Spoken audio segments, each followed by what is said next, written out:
नहीं हारिस, मुझे अपने अल्लाह के फैसलों पे कभी पछतावा नहीं होता। आप मानते हैं ना, आपको यकीन है ना कि मैं अच्छी हूं,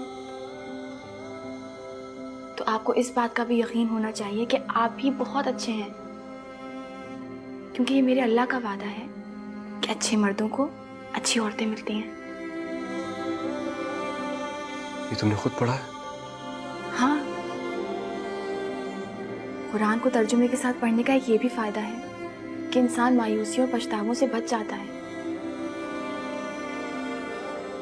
मैं खुद आपको वो आयत दिखाऊंगी जहां नेक मर्दों के लिए खुदा ने बिशारत सुनाई है कि उनको नेक बीवियां मिलेंगी।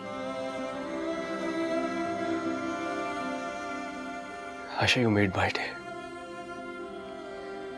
Thank you so much. ये मैंने नहीं कहा, ये अल्लाह ने कहा है। तुम्हारी इस दलील ने मुझे ये सोचने पर मजबूर कर दिया कि शायद मैं बहुत खास हूं। हारिस, आप खास हैं। नहीं, थैंक यू।